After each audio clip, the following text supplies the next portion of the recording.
right? This might be a little hard for all of us, but Bring the mic closer. bring the mic closer. Bring the mic.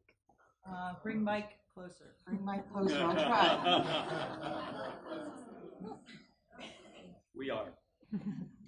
Okay, as we were trying to decide what to do with the time allotted for Dr. Smith's workshop, we kept on getting emails from people telling us their thoughts about him.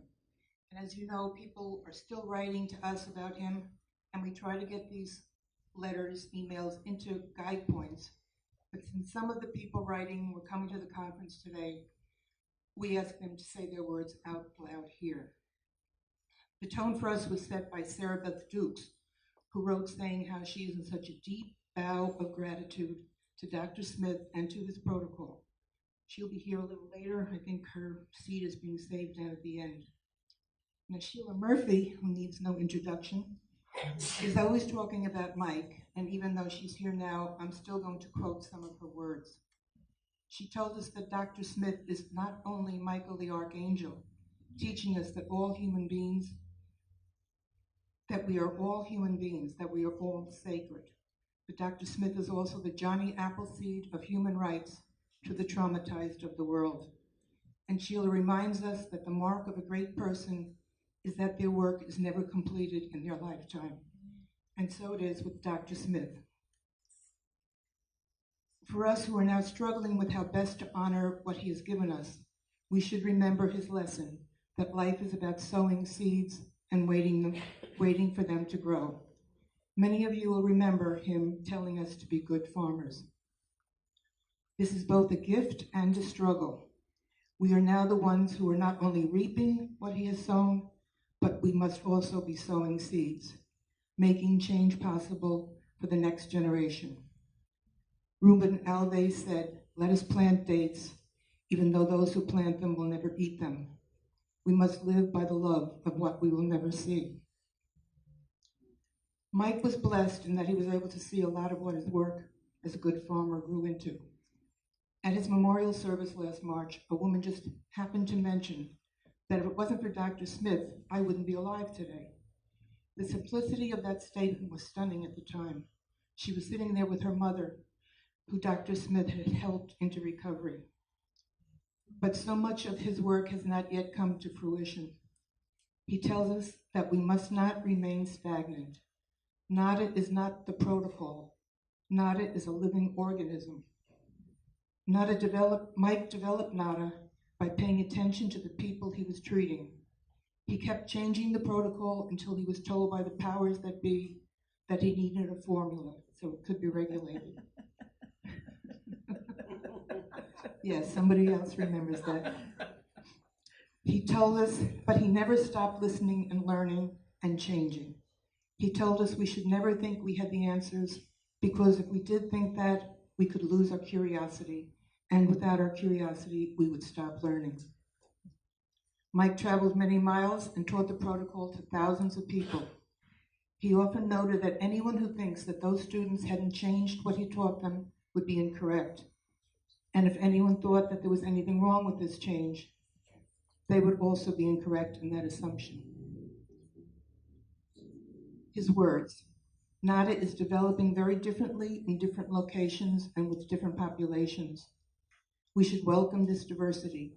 It is a reflection of many crises, different histories, different skills, different needs. The NADA protocol is a living organism, and it must adapt to its changing surroundings, or it will not be able to grow. At the conference in Delaware, we listened to his words, again telling us that we've done a great deal to have gotten to this point where we are today, but now we must hand off our knowledge, and this is not always easy, but we must begin to plan how it can be done. Yes, I really appreciate what we've done so far, but I appreciate even more what we might do. Okay, now we're moving on to the reapers and sowers. First is Jean Guyette. That was wonderful. Yes, well done. Thank you, Sheila. Thank you, everybody. Jean Guyette, on my left, has been working with Dr. Smith even before she met him at the conference in Albuquerque. While she was in training to be an ADS, She went to a family reunion and beaded a number of people, including her grandmother. Was your grandmother, right? Your aunt. With great results. When I told this to Mike, he said, well, Jean doesn't need any more training, maybe just some encouragement. How many people go to a family reunion and make people feel better? Thank you. Thanks, Joanne. It's great and an honor to be here today. I'm going to just tell you a few little stories. So I'm a person in long-term recovery, and it's been over 20 years, and before that I was in and out for many, many years. And I worked very hard in the program, on many different programs, and spent many hours in counseling, and I'm really grateful to find the NADA protocol for people, because it kind of was the missing link for me, and it gave me a sense of peace that I really had never felt before. And for the conference itself being titled "The Spirit of NADA Rises," with the passing of Mike, gives me hope, tremendous hope, because even though he's passed in spirit, we can come here and we can work and we can learn and we can share what his ideas were and how they touched us all. And then to go out and spread that even further is, to me, what it's all about. When I came to the conference in New Mexico, and the title of that conference was "We Believe the NADA Protocol Can Make a Difference."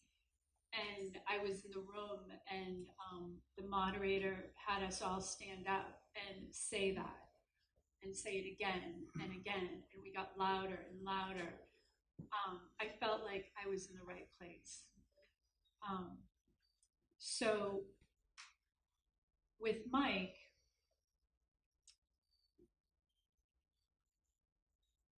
for me, having the NADA protocol, what it did was really bring me closer to my family. And that was a huge piece in my own journey of what I'm really trying to do now, is to get closer with my family.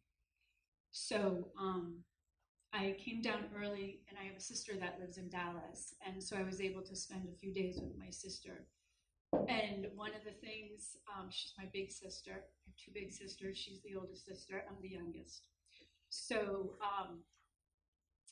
we came from a very kind of crazy, all families are crazy, but kind of dysfunctional, and we all have our place in it, whatever. And one of the things when I was a little girl was I would sneak into my sister's purse, and she had this, this was like back in the 70s, this, I think it was called Bonnie Bell lip gloss, and it was like in this big tube. It's like when lip gloss first came out. Thank you. When the lip gloss first came out, and it came in this big tube, and they had all different flavors. And my sister had the Dr. Pepper flavor. Oh. And my parents really wouldn't let us have. We called it tonic in where I'm from. They would, a special occasion, you could maybe have a ginger ale, one. So with this Bonnie Bell lip gloss, I loved it. And I was like, oh, I love this. What is it? My parents would never really let us drink soda, so I'd never really experienced Dr. Pepper. So I was able to come down this past weekend and spend time with that sister. And it was a really beautiful experience. We had a great time, and we had some little tiny arguments, but you know what? We had a really good time, and it was healthy, and it was positive. So I come to the conference, and we're renting a house in one of the neighborhoods, and I'm here to work as a staff member. And if anyone is one of the things that Mike really loved was Dr. Pepper. Yep. So when I came in this house, you know, I'm checking it out and I'm walking all around, and it's right after the big music festival. And I opened the door to the refrigerator, and what is sitting there but a 6-pack of Dr. Pepper. Like the only thing, there were a few cans of soda, but this was right in the front, and it was staring at me. And I was like, oh, okay, Mike's here. Okay, then we were having breakfast yesterday, and I was back in the refrigerator, and on the door there was this, you know, all the condiments, and I'm like looking through the condiments, and I pull up this one bottle, and it's a Dr. Pepper. Okay, and this is the Mexican Dr. Pepper, I believe. Okay, Sugar. So full of sugar. Okay, I've never seen a bottle like this before. And then Sarah and I were having breakfast, and we were like, this is kind of a strange bottle. What is this bottle? We didn't realize it was from Mexico. And we were going to pass it around so everybody could hold it and see it, because that's one of the things that in recovery groups, when you receive a chip, it goes around the room and it's got all the good energy. So we can pass this around. So on the front of the bottle, as you can see, it says Dr. Pepper, and then there are 3 numbers, and the 3 numbers are 10, 2, and 4. Okay, 10, 2, and 4. So Sarah looks at me and she said, well, like 10, 2, and 4, well, what does that mean? And why is it on the Dr. Pepper bottle? So come to find out, Mike's birthday is October 16th, 10, 2, and 4, 16, 1942. So we just wanted to share that with everyone, that he's here. And it's a wonderful, just a wonderful confirmation in my heart that we're all okay here. One of the things that my friend Marie Arnberg, she's going to speak here, I think, on tomorrow. Today, the NADA bill is going at 1 o'clock to, everyone is going to give their testimony in the state of Maine. So we were sharing some of Mike's writings back and forth. And this is what Marie is going to say today. In the words of the NADA founder, Dr. Michael Smith, keep it simple so complicated things can happen. This is what has happened in my life.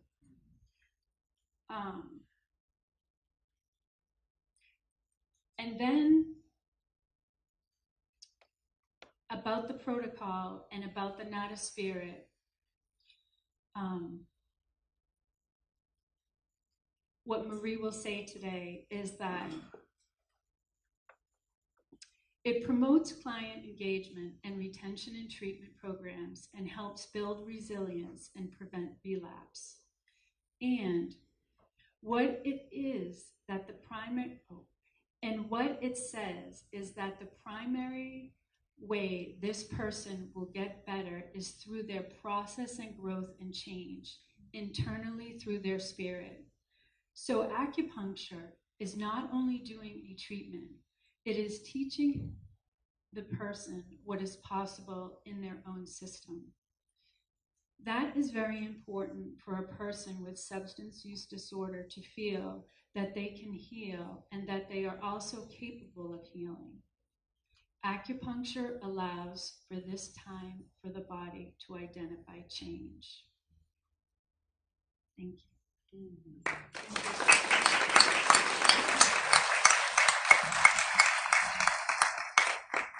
Okay, Eva?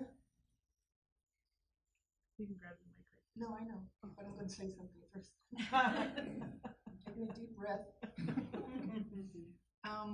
Dr. Smith and I met Eva in New Orleans. How many years ago? 2010?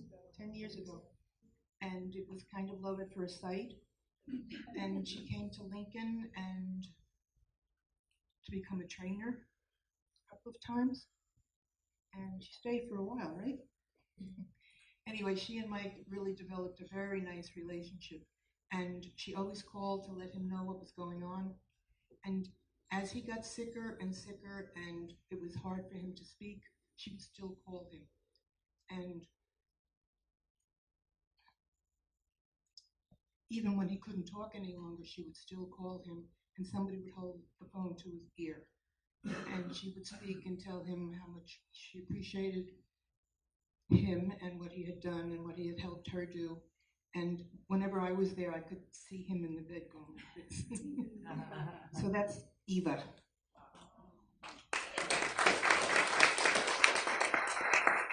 Hello, can y'all hear me? Sorry. Okay, I forgot to put my glasses on. Oh goodness, I have to take a few minutes. I have my emotions and thoughts was so scattered preparing for this the last 2 weeks that I finally put something together last night. I'm going to read. I think it's going to be much easier for me, much easier for everyone listening. Like Joanne said, we met in New Orleans at the 2009 NADA training. Before that, I think I had one NADA treatment probably 9 months before the training, and that's the only exposure I ever had to acupuncture. I was a very nervous student and panicked when it came time to needle, and I was almost in tears with fear and anxiety and couldn't bring myself to needle anyone. I was convinced that this was not for me and ready to call it quits. That night we went out to dinner as a group. I sat next to Dr. Smith and had the opportunity to get to know him a little bit. I don't remember too many details of our conversation, but I do remember clearly that Dr. Smith was a gentle soul, so it made me feel so at ease. He made me feel like I was family and that I belonged. He also made me feel like it was destiny that brought me to the training, and I truly believe that it was part of my life journey. The next morning I woke up with a completely different outlook and ready to take on the challenge of needling someone and completing the training. From that point on, Dr. Smith took me under his wing.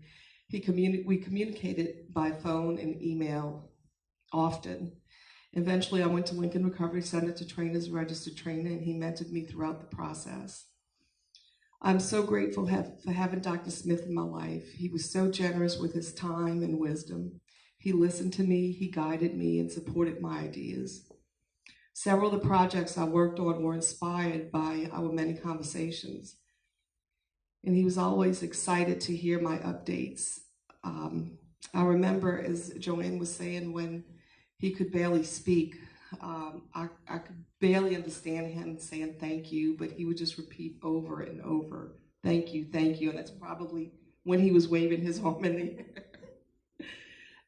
He has not only been a blessing in my life, but in the lives of others that I have been able to reach through my NADA practice and trainings. His leadership and passion of spreading goodness throughout the world has inspired me to spread some of that goodness in New Orleans. I truly cannot put in words how much respect and gratitude I have for Dr. Smith. He was and continues to be that guiding light in my life. And throughout the years, I've been able to connect and serve different communities such as Katrina survivors, first responders, law enforcement, Latino day laborers, victims of crime, cancer survivors, and all of my ADS trainees. So again, if it weren't for Dr. Smith encouraging me to continue and planting the seeds to reach out to the communities, I wouldn't have been able to come as far as I've come today. He was the one who suggested and inspired me to push forward and make things happen.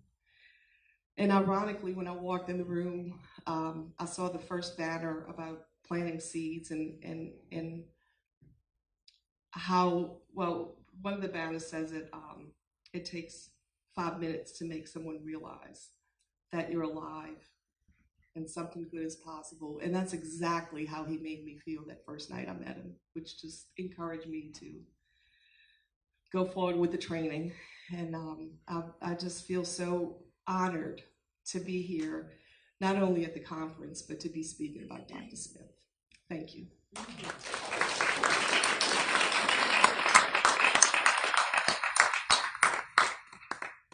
you. Thank you. Daksha? Okay. Daksha Patel is up next. Daksha also has a strong bio, but I know she would list her friendship with Dr. Smith as one of its highlights. He always made it a point to visit her when he was in Canada, and he was not only fond of Daksha, but also of her husband and her other family members. And as you're about to learn, he's probably still in touch.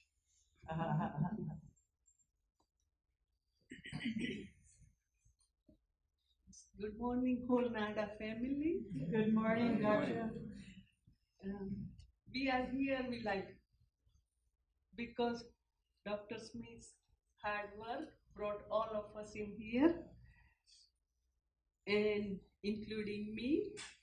18 years ago, I had acute detox because not for drugs or addiction, but I was feeling very depressed because health-wise I wasn't feeling good, and acute detox for 3 weeks with the psychotherapist changed my life and made a big difference.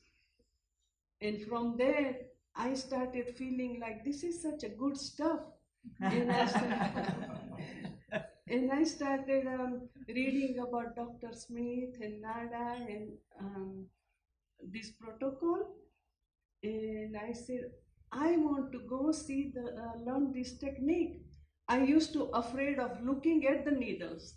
I even didn't wanted to look at the needles. And I phoned Carlos. He was the trainer at New York. So the Lincoln Recovery Center, I phoned Carlos and I left a message for training. I want to go for training. And thank you, Carlos, for not calling me. Dr. Smith phoned me. And I felt like, oh my God, I won the $1 million lottery. And Dr. Smith asked me a few questions and said, when would you like to come for training? And it was big surprise for me. I said, when can I come, Dr. Smith? He looked in the calendar. He said, you can come May 3rd. I said, I couldn't believe this. And I felt like I won the jackpot. And then I went to New York, and I have a master's in sociology and psychology, but with Dr. Smith, I understood human behavior more better, addiction, and I learned a lot. And with Dr. Smith, when I saw in his room all the honor, so many countries and so many people honored him, and I said, such a great man doing such a great work all over the world. I'm going to be part of it. It made me feel so good and worth living. And first time, there are series of memories I like to share with all of you, but I will share some of them. In 2006, I went to Dallas, Fort Worth to attend one NADA conference. So Claudia was playing a guitar and a music, and Dr. Smith was there. And it was so like, I said, oh, this is a NADA family. Like his phone call and inviting me to the training at the Lincoln already put a NADA seed in me to change my life. And then going to Dallas again, I saw the NADA family. So I said, this is something. And I was in the administration meeting with Dr. Smith and other professionals, and I felt a little bit low, and I felt like, I'm nobody here, like I didn't feel worth.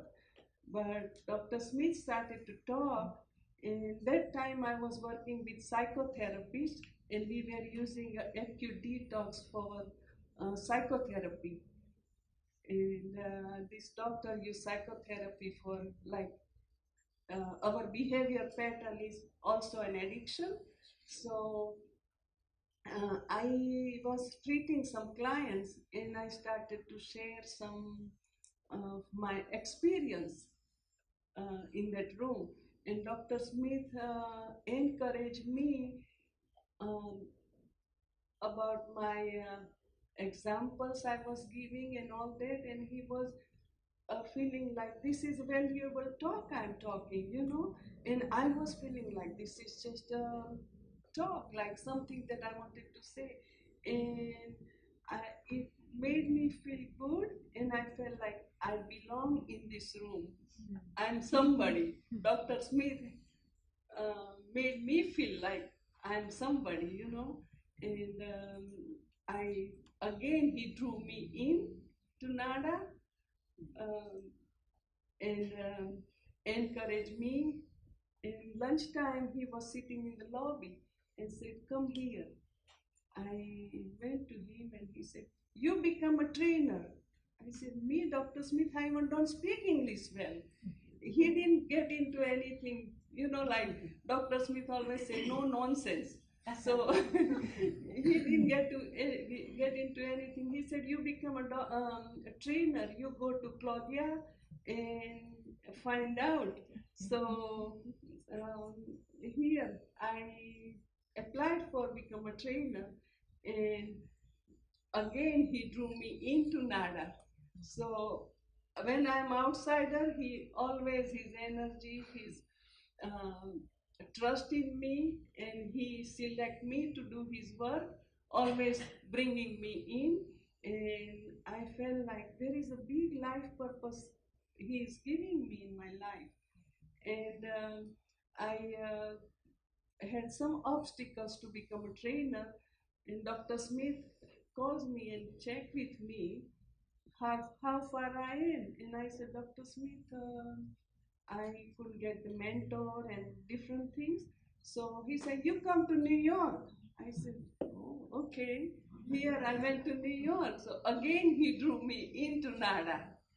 And when I was during my training, Dr. Smith usually don't take time out for small sickness or something like that. But that time he had a cold and a flu, so um, it was about last 4 days left, and he didn't come for 3 days, and it was the last day, 26th December. I suppose 22nd December, I supposed to come back home, and that morning was the last day of the trainer's training.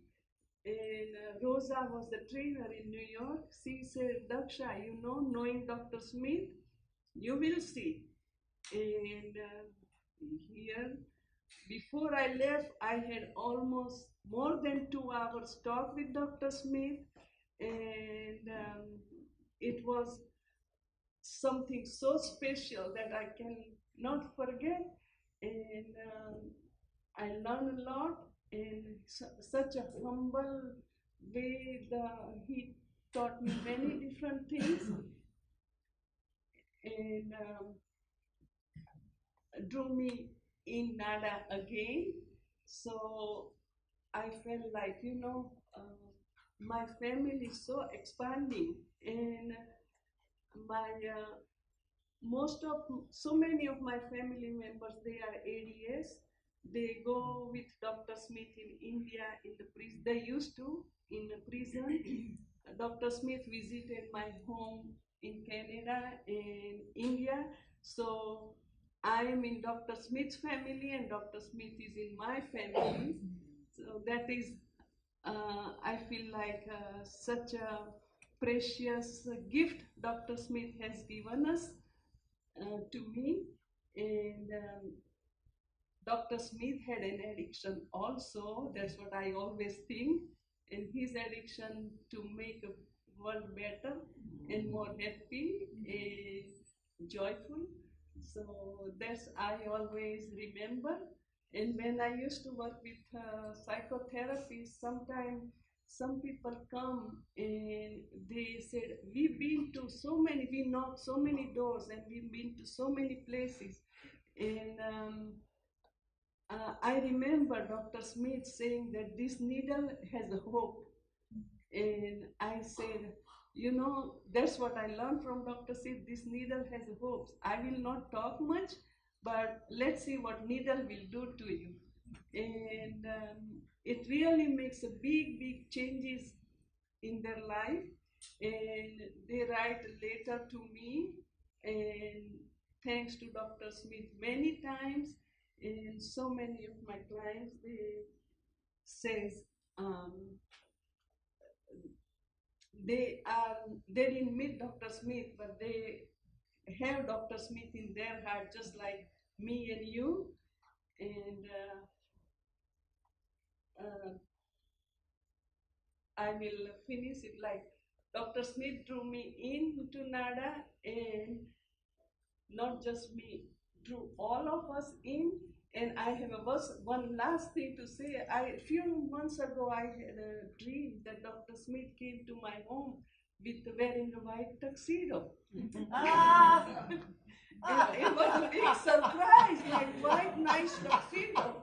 And he came with somebody. And it was a lunchtime, almost I was not prepared. So he was sitting with my husband and few people.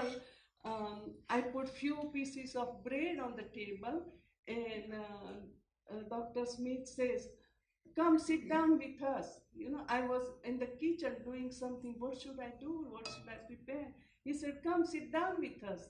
And I said, okay. And then I thought that, oh, again he's drawing me in. I'm always staying outsider, but Dr. Smith bringing me in. And thanks to Dr. Smith, he is with us with the spirit, and he drew all of us in here today. Thank you.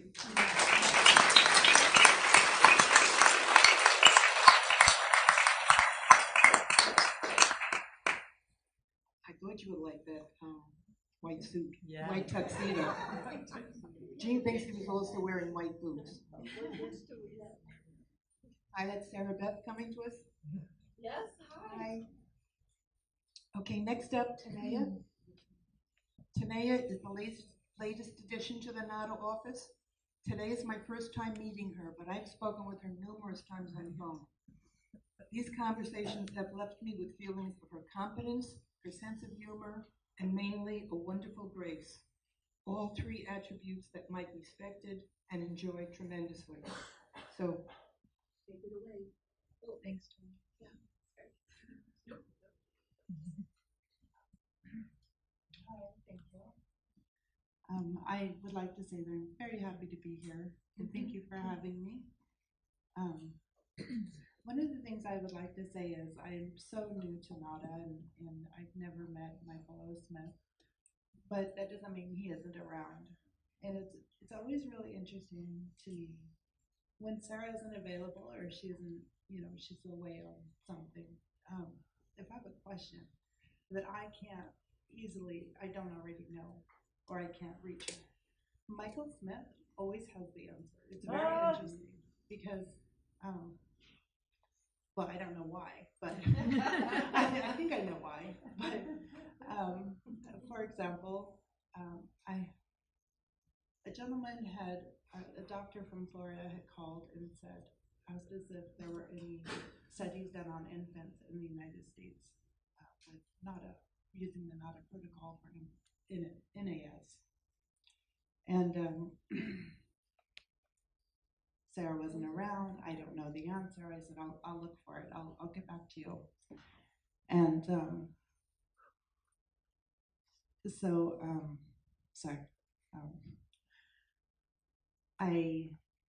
pretty soon Joanne had emailed something that she had written. It was like a pamphlet or a booklet or something, and it had some drawing that a kid did on the front, and it was very cute. And I was reading it, and there was a nurse in there who had a midwife from Germany, and so I followed that bunny trail. And the office has a folder with every guide points issue in it ever, and I open it up right away, straight. Yeah, big folder with every guide points, and I open it up directly right to the midwife's article with the doctor of Ralph Raven. Yeah. And so I emailed him, and he sent 4 articles done for NAS infants. It was wonderful. There's been so many times where I'm like, what's the question? What's the answer? And he has it. There are times when I'm just like, should we work on this project? And then I read a quote somewhere from something that Michael Smith wrote. Oh, Nada opens the door, upsets the table. Okay, you know, that goes with whatever project I was like, yeah, I mean, it's just a constant, like, I don't know. But one of the things last thing I wanted to mention was I don't know if all of you have one of those lifelong burning questions, like, why are we here? What's the earth made out of? So mine was, what is love? That has always been what's it made out of? And I received an answer a few years ago that love is energy. Energy is love. That's what's holding this whole thing together. And when Sue introduced me to Nada, she brought me into the office. She said, now I have to run somewhere, but feel free to read some stuff or whatever. So I'm sitting in the office and I find an article. And I thought, I'm going to read this. I don't know what cover looks really cool. It was Nature of Chi. And I was like, Mike has some really profound stuff written in there. And it just really flowed. Like it's one of those collection items I can keep in my soul for adding to the definition of love, which really means a lot to me. And I felt like I was right where I needed to be. Thank you.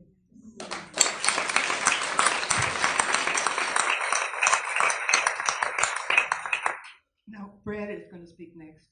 I left you to the, because we didn't know when you were going to get here. We got the, you can leave that one down there. Okay, Brad Anderson. I will say a few words about the man with the hat, the cowboy hat. Brad took the training at Lincoln in 2002, and when he retired, he wrote to Dr. Smith, thanking him for the education he received there, which enabled him to treat well over 18,000 people. He told Mike that one of the benefits of the program was the trust that he was able to achieve with his clients. He wrote, thank you, Dr. Smith, for helping me as a clinician and friend to the addicts who suffer. Mike was so impressed with the letter that he forwarded to me and Sarah. Partners, he said, here's yet another genuine grassroots accolade. Mike.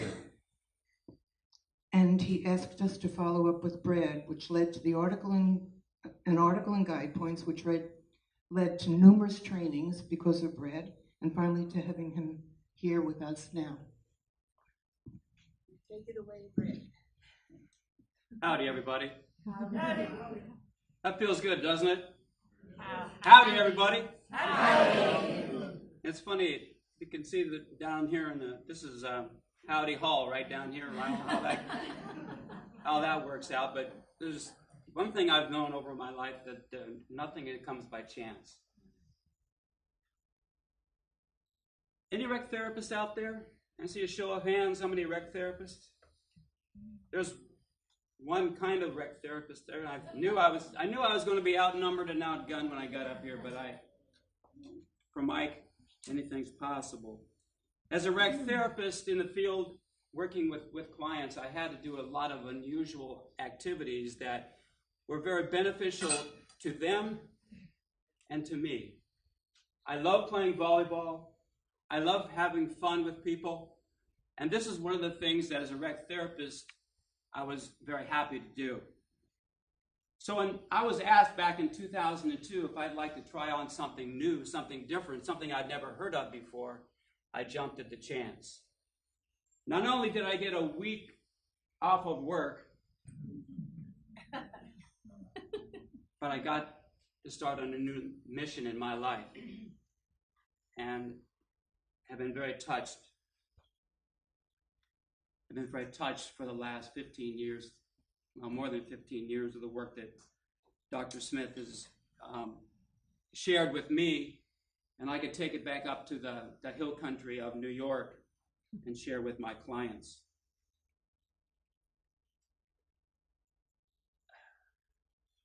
I never knew Mike. I knew Dr. Smith. After going through training with Carlos for 7 days, traveling back and forth from upstate New York down to Lincoln Recovery Center, we were asked if we would like to go and meet Dr. Smith. So we all jumped at the chance, of course. We went into his office. The place was lined with books. Dr. Smith was sitting there behind his chair with his pocket protector and all of his pens in his pocket. And I thought, my goodness, this is the man that started this whole. But I walked away from that week-long training with a gift.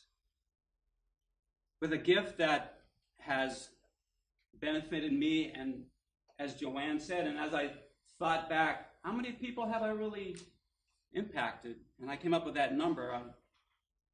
3 days of training, or I would do 3 days of treatments, 5 days a week for 13 years. I can do the math.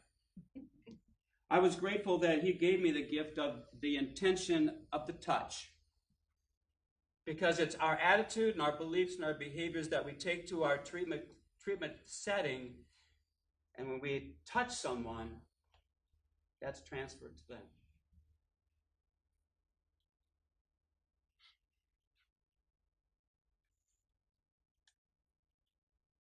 I gained a lot of trust through my years of experience with the clients that I served. And it was through that trust that I was able to get in close and personal with their lives and help them to pinpoint areas in their life that were weakened by drugs and alcohol.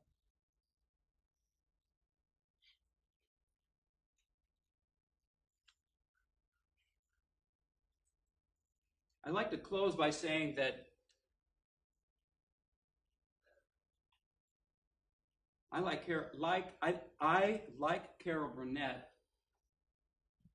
who would always close her shows by touching her left earlobe and saying goodnight to her grandmother, who cared for her because she had an alcoholic mother. I use the Shenmen point daily for many things, relaxation, for a medical condition that I'm treating. And so I'd like to say, thank you, Dr. Smith.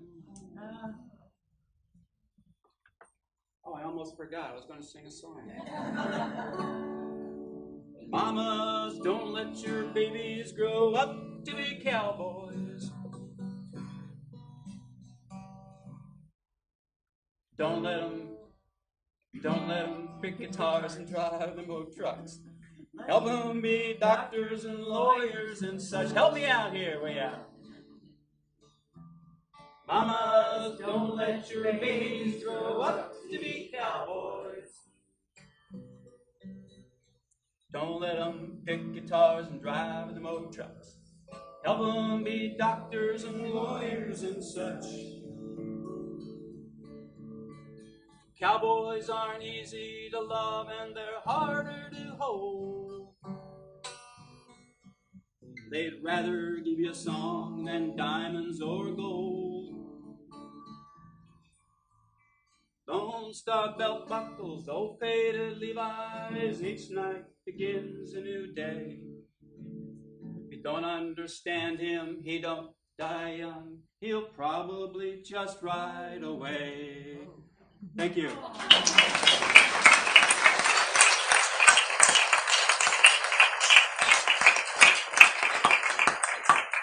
Wow, thank you very much, Brad. And Sarah Beth, that's a hard act for you to follow. I will say one thing, Sarah Beth, when I opened up, I mentioned you and how you inspired us to do this panel when you wrote what a deep bow of gratitude you had for Dr. Smith and for his protocol. That is a very true statement. I bow pretty deeply in gratitude daily to several people. And before I move on to how fabulous Dr. Smith is and the impact that he's had on me, there are a couple of other people I would like to bow in gratitude. Okay. So, Julianne, on the flight here, I'm never without my beads now. And there was a man sitting on the flight next to me who hates to fly and was so nervous. And I said, hey, I have something that might help. And so I put the beads on Shinman and he went to sleep. And yes, so thank you daily. Also, I love these stories of personal stories with Dr. Smith, because that's not my experience. The first time I ever saw Dr. Smith was when we had our Nashville conference, and I was sitting, there was a labyrinth. And so I went to the labyrinth. Was it on near Senate Center or something? And there was a man sitting on a bench, and he was so still. You know how sometimes you see the statues that are on benches and they're chilling out? Like, I seriously had to, he was so still. And to me, I didn't know who he was. I hadn't seen him, at the conference. And I was like, wow, that's peace. That is peace. And then when I saw him later on, okay, yeah, that makes sense. The second bow of gratitude I have is Sherry DePietro, who is sitting right there. I learned how to do nada when I was in acupuncture school, affectionately called Hogwarts. And it's part of the curriculum. How amazing is that? So after, might have even been while I was still in school, I came to my first conference and was blown away by the community here.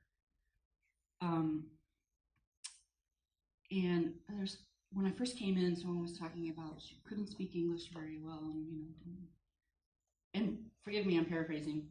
Dr. Smith said something like, forced conversation is like trampling flowers. And to your comment, this is gold mine, there's your yeah, so my dance with this really started. The two things when I think about Dr. Smith: purpose and impact. Daily impact. I have my beads. I treat my patients. I treat through word and touch. Everything. My daily impact. But my purpose came a little later. 4 days after the Delaware conference, I had a partial mastectomy to remove breast cancer followed by radiation. And when that sort of thing happens, and Dr. Smith said it in here too, you really, through suffering, you really start to ask the big questions. And I was at that point, I was asking the big questions. Purpose. What is my purpose? To bring peace to people. It was as simple as that. So following that, and as a tangential student of Dr. Smith, I started Points of Hope, which is a nonprofit that provides free NADA protocols to veterans and other communities in need, suffering from trauma-related injuries, addiction. And it is really, even though Dr. Smith and I weren't besties, although I was in the picture in Cleveland, so tangential besties, maybe? Claim it. Yeah. Talk about purpose. I mean, that is my purpose. And I get so juiced up whenever I start talking about it. People are like, hey, simmer down. But it's so impactful to everything. And that really, in a nutshell, is my story. Thank you, Professor Smith.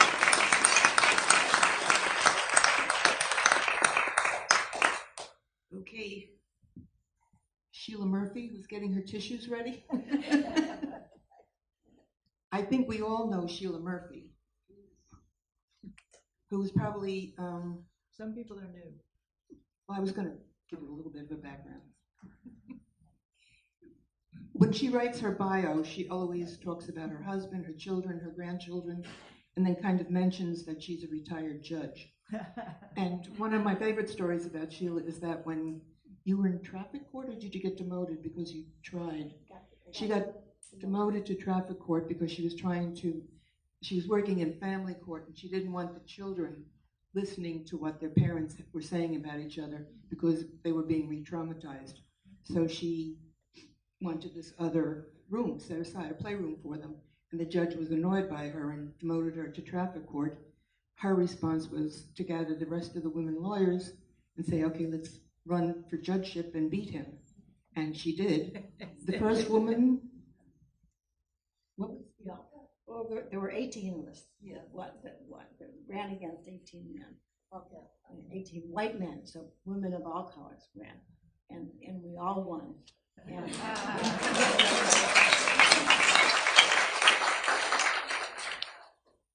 and the next best thing is that she and Dr. Smith have been best friends for just about forever. Yeah, and you also were with him, right? Right. Yeah, right up until he left us physically. Alrighty, stop that. This is really wonderful. I'm so glad to be here with all of you because each of you, in your own way, is making such a huge difference. And we've already heard some wonderful things. I heard this morning this needle has a hope, and this bead has hope too. And I learned that from Joanne. So could we give Joanne a big hand?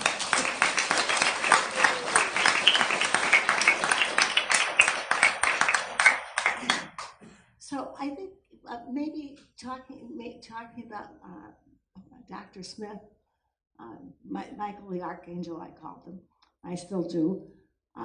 Maybe his attitude. I think attitude is really everything in life. And he had such obstacles to overcome. We all have obstacles.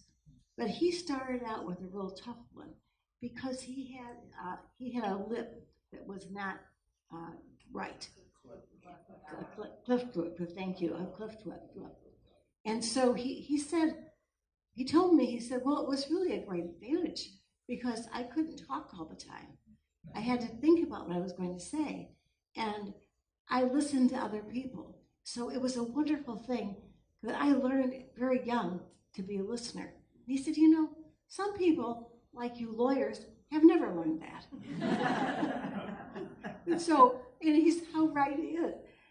Anyway, he told us, he told me too how his mother was a lawyer and who taught law school at UC Loyola of LA, and how brilliant she was. But for some reason, kindness was not in her makeup for him. And so coming through childhood with a woman who was brilliant, a father who was some absent, I think, must have been very, very tough for him. And he vowed to try and help other people. That was, instead of feeling sorry for himself, he thought, I'm not the only one in the whole world like this. Other children have gone through this. What could I do to help others? And he became a psychiatrist. And even so, now he's a psychiatrist and he's in New York, and life is wonderful, and his mother is in LA, and everything is great. And guess what? The doctor who's his supervisor was murdered. And one of the reasons that they thought he was murdered was because that they were using methadone. And so he decided that he wasn't leaving like many of the others. They left. Why would they stay there in this atmosphere where you could be murdered at night? What he did is he learned about acupuncture, and he opened the door to acupuncture. And I never knew how hard that was for him. He never talked to me about it. I learned it at his memorial service. I talked to his former wife, and she told me how they tried to take his medical license away from him. They tried very hard to have his medical license removed because of what he was using acupuncture, and it wasn't that he was using acupuncture. But you see, he was teaching others to do acupuncture, and what was that going to do to the psychiatric, medical? So, and I said to his former wife, I said, so what happened? And she said, well, she said that she felt unsure of the future, and so they parted ways. But she did say to him, well, what if you lose your license? What will you do? He said, oh, I'll keep doing what I'm doing right now. So to him, the main object was helping people, not what was going to happen to him, even though how long does it take to become a psychiatrist? A long time. So they're just these obstacles that he overcame, and he could see that in other people. So he used to come every year to the SNAP conference. SNAP is an organization that was founded by a wonderful woman by the name of Barbara Blaine. She was sexually abused by a priest when she was a child, and she formed this organization to help other people. And every year, Michael, if it was in Washington, he'd go there, and he'd drive. And best of all, if he was in Chicago, he stayed at our house, and we loved it. And he, again, was a listener and an observer. And he took me aside and said, you have a grandchild who is being used sort of, he's not abused, but he's not celebrated like the other children in the family. And I said, well, I've noticed that too. He said, well, you haven't done anything about it. And I thought, well, how do you talk to your daughter? He said, you go to a restaurant where she can't escape, where she eats good food, and then you just tell her. So my husband and I did that. And this young man who was not getting the attention that he needed and deserved just got back last week from Luxembourg. He went there with friends from college. He's an amazing person. But it goes back to what we've all been talking about this morning, of the spirit, that each of us has a spirit. And to help others open that spirit, like the lotus blossom, that's what our job is. That's it. It's the hope of the needle, it's the hope of the bead, and it's the hope of the listener. So he was. I love thinking about how he treated lawyers and judges. He was so.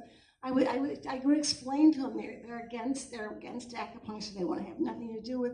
All right, where are they?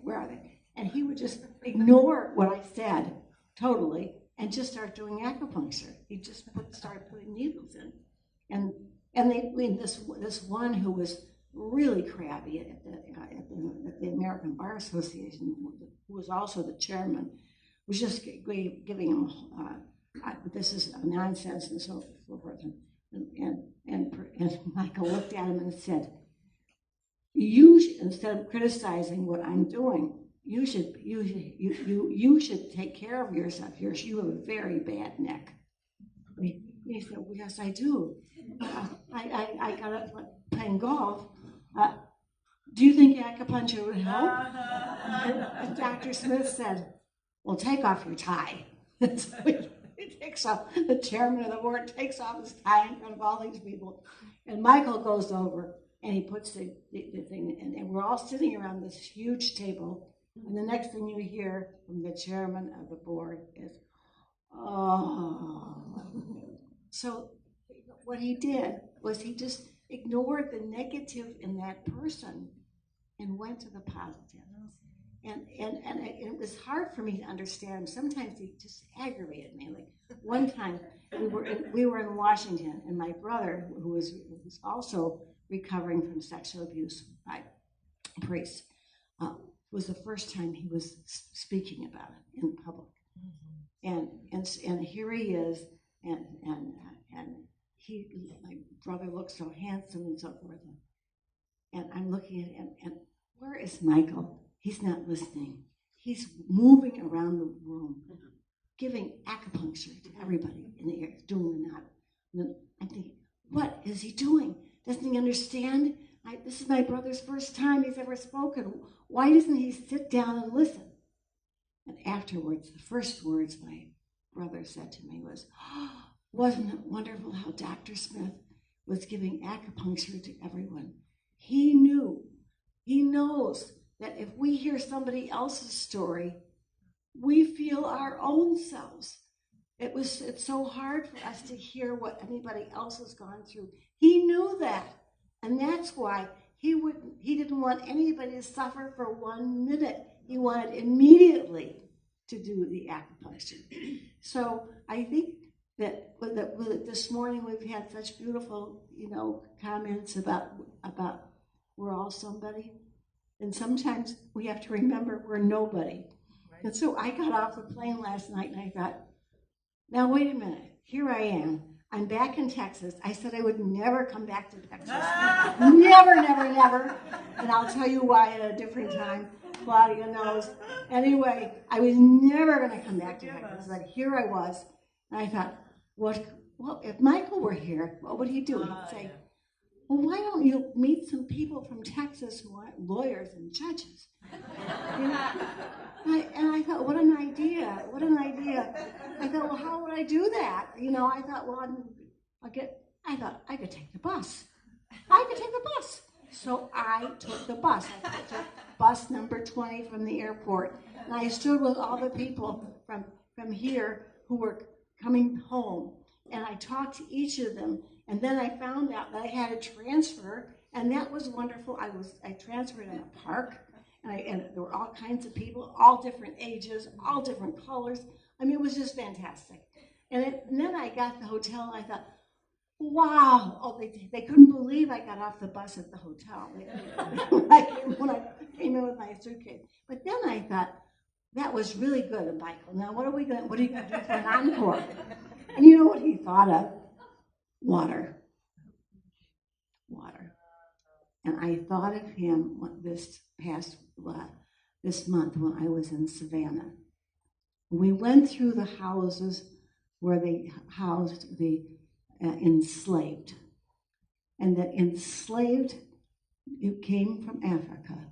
And in Africa, what they loved was water.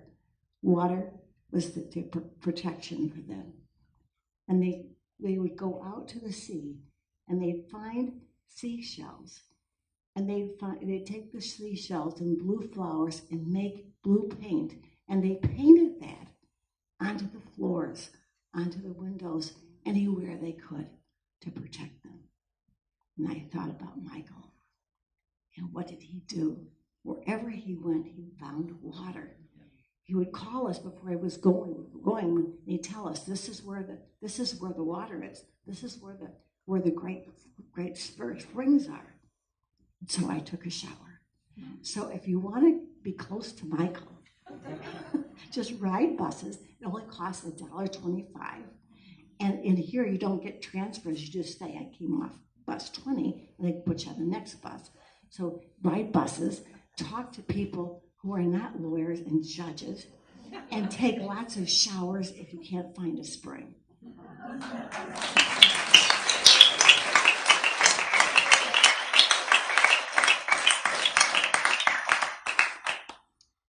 Okay.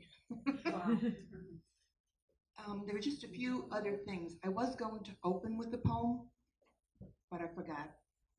So I'm going to close with two. One of them you reminded me of when you said that Dr. Smith didn't go at Lincoln when, what was the name of the doctor who was murdered? No. Dr. Hayes. Taft. Richard Taft. Yeah, Richard Taft. This is by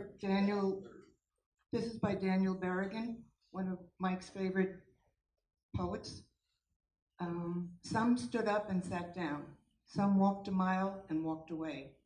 Some stood up twice, then sat down. It's too much, they cried.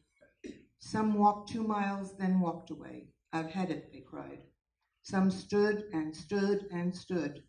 They were taken for fools. They were taken for being taken in. Some walked and walked and walked. They walked the earth, they walked the waters, they walked the air. Why do you stand, they were asked. Why do you walk? because of the children, they said, and because of the heart, and because of the bread. Because the cause is the heart's beat, and the children born, and the risen bread. So should I read the other poem, or should I give Nancy's little talk first? Well, Nancy and then the other. Okay. Does everybody know who Nancy Smalls is? Because when I give you her words, you probably will. Do you all know? Yeah. Okay. She can't be here today, unfortunately, because her son is very sick. And she was supposed to be on this panel.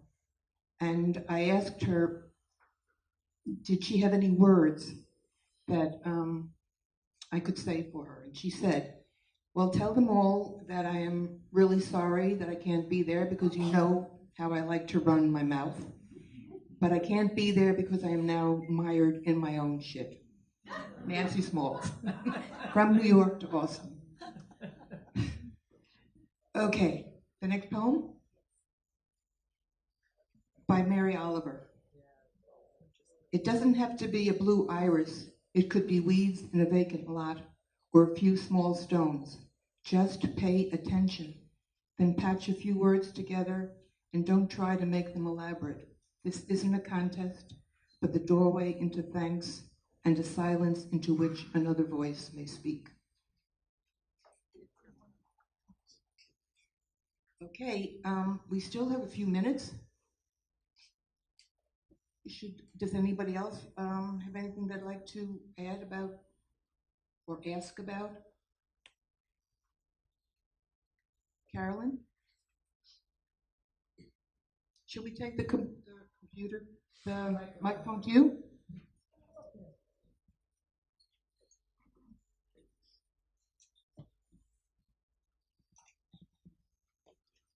We're sharing memories of Michael Smith. I'm going to share one of mine, which was at one point in my life, I was executive director of a nonprofit that put on a national conference in Sacramento.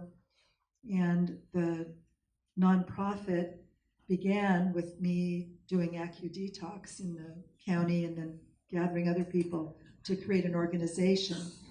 And when our county was thinking about starting a drug court, it just happened synchronistically that was the year, the only year that NADA decided to have a national conference in San Francisco. And one of my board members asked Michael Smith if he would come and talk to the criminal justice group in Sacramento. And he said yes. And he drove himself the 2 hours from San Francisco to Sacramento. And we had arranged to have a room and to have people from the total criminal justice department, representatives of public defender, district attorney, probation, judges, and so on, listen to Michael talk about AccuDetox and how important it was. And our criminal justice cabinet that I had already needled, like you were talking about, needling the judges and so on, some of them had already received that, so they knew, and they sent their staff to listen to him. They decided to use acupuncture in the drug court in Sacramento from day one of the pilot. At the beginning, we had 5 days a week of acupuncture, and I say that's thanks to Michael Smith. Thanks, Carol.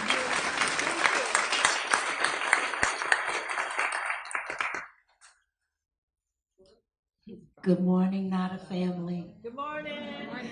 I'm Katora Bryant. I'm one of the RTs, and thanks to Dr. Smith that saw something in me back in the day that encouraged me as from being a nurse and a psychiatric nurse. You can do this. I was like, okay. But I think that one of the significant points, or there's so many with Dr. Smith, one of the things that I would always say to him is I would sit at his feet when I would bring the trainees from New Haven to New York, which is a train ride away. And I would say, I think, Dr. Smith, if we can train the docs, if I can train the doctors at Yale, then I know that it is going to make a difference. And so he was like, okay, do it. Yeah. So we sat down and, he just told me to do it. So I went home and I wrote some things up and we kind of corresponded back and forth around a curriculum. And in 2009, we had our first class with the Yale School of Medicine. We had the psychiatry fellows, we had the pre and postdoc psychologists come for the first class. And it was, once this energy gets started, it just kind of snowballs. It was a little film by Laura Cooley, The Unimagined Bridges. Got it at the conference. I said, I always come back from these conferences and I'm just so over the top. So they, okay, Katori, if you want to show this little film at staff meeting, all right. We'll let you do it. Being an assistant director at the time, I had a little bit of juice. And so we watched this film, and my medical director, who was always supportive, Dr. Miangia, but he was like, he was like Libby, not quite a believer, but more of a researcher. And I showed him this film, and he turns to me and he says, okay, let's train the docs. So, we developed this curriculum, and we did our first class in 2009. My colleague, Denise Romano, we started off, and we have been doing this training since then. It was an elective initially. The third year, it became part of their curriculum.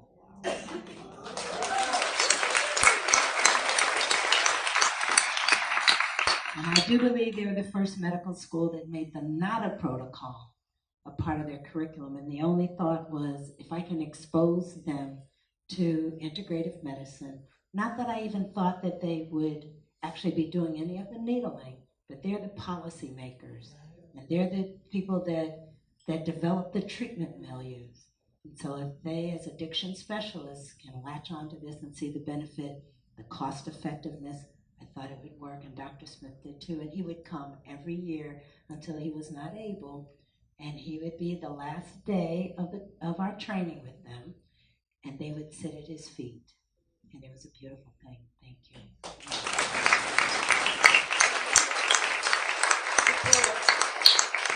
I think that he came even when he wasn't able. Uh-huh. He dragged himself up there. Yeah.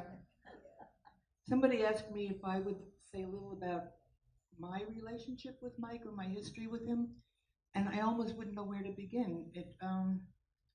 I was talking to Jean earlier today, and I was very nervous, as I know you can't tell, but Really? Yeah, I know. She told me that one of the ways I might get over the nervousness would be to recognize the honor it is to be able to be up here speaking about Mike. And I was thinking about that. Here I am moderating a panel about how much Dr. Smith has meant to the world. And I've traveled a lot with him. He was an incredibly funny man. He was hilarious. When I was thinking about putting this together, one of the things I wanted to emphasize, which I didn't know how to do, but everybody else has done that for me, was to talk about how kind he was. He was really a lovely, gentle man who was real crotchety sometimes. Right. Nancy would say that he was brilliant and loving, but he wasn't socialized.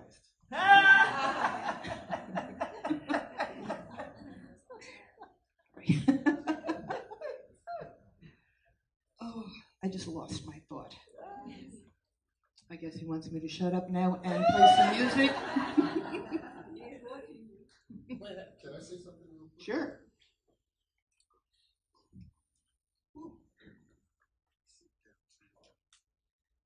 Hey, everybody. Hey.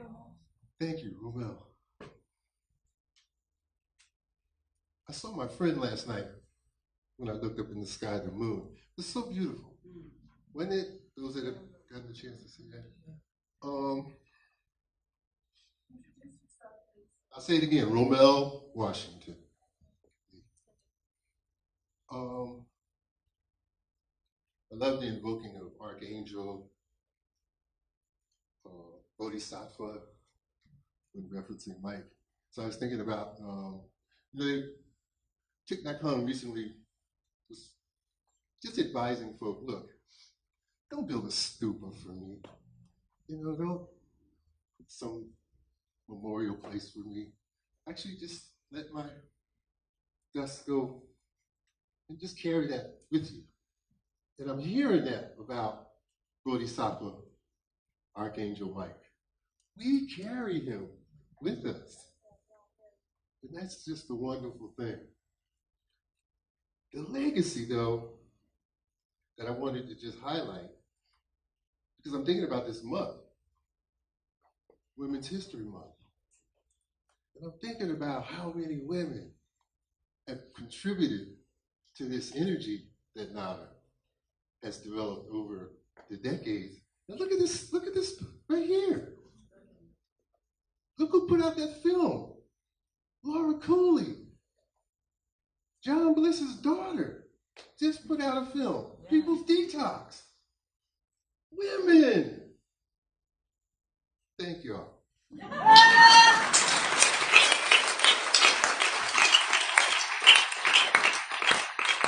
I remembered what I was going to say. Whenever I would get a little crotchety, Mike would say, people are suffering. And are you hungry? Are we hungry? We're not hungry. People are suffering. Let's do it. Let's get on with it. Say something else.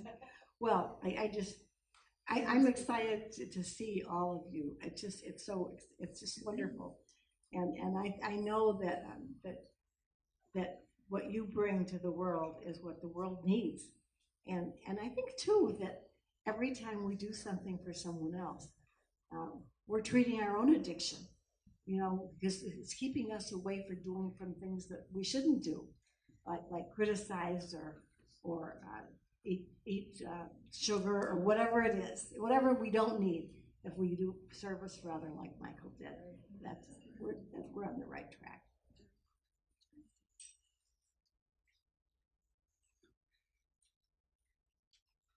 Well, as a token male up here, I want to. And I didn't know that, when I was asked to share, my experience about my experience with recovery and Dr. Smith. So, Dr. Smith. Oh, I have to hold this really close. I too am very honored to be up here to share my experience with Dr. Smith, and I'm thinking now in terms of what at the end of my career, what will I do? And I'm thinking I really would like to involve in and I've spoken with Joanne about, there's people that are traumatized that can use this protocol, and I think that's where I would like to try to invest my efforts and explore that possibility in upstate New York, and travel around the country. I don't know. Travel where there's pain.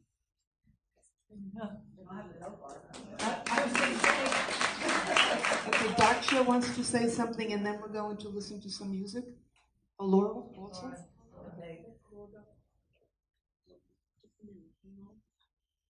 Yeah. So I'm Laura Cooley, and power to the people.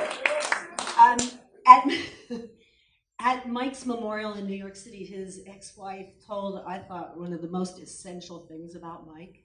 She told the story of him going to Malaysia, some island where he was as a student, psychiatric student, and he was, getting his medical education, and he was kind of following the traditional medicine man around.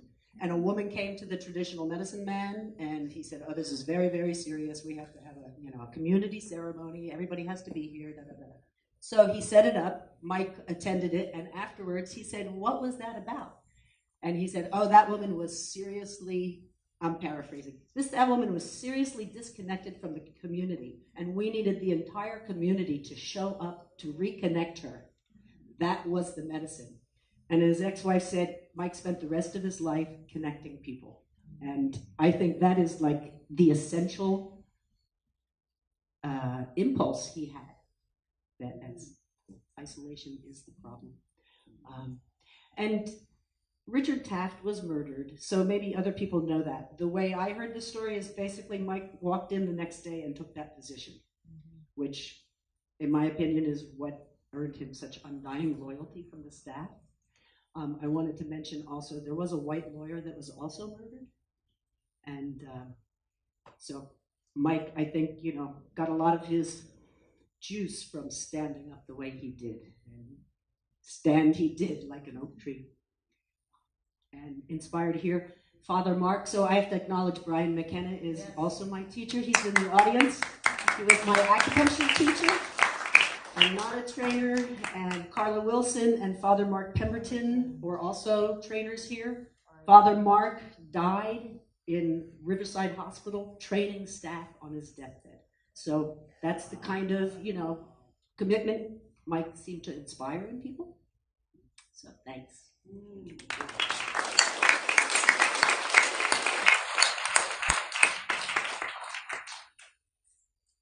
In India, we say like when so many things bad happens on the earth, some spirit comes like a great soul comes on the earth to make a change.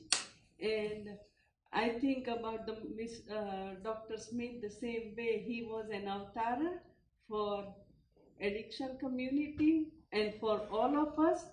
And when 1970, he brought the acute detox in the Bronx, when whole in the New York Bronx was taken by addiction and drugs, and family and community was breaking. Dr. Smith brought the acute detox in a Lincoln Hospital and made a Lincoln Recovery Center and training and all that. So my feeling is he came here on the earth as an avatar and bring a change and peace and love and harmony in human life, and bring a family together to treat the addiction. And made I felt so grateful to become his following his work, and feel like we are under his umbrella, under his tree, and we are the branches to spread his work. And we are so blessed. Thank you, and me.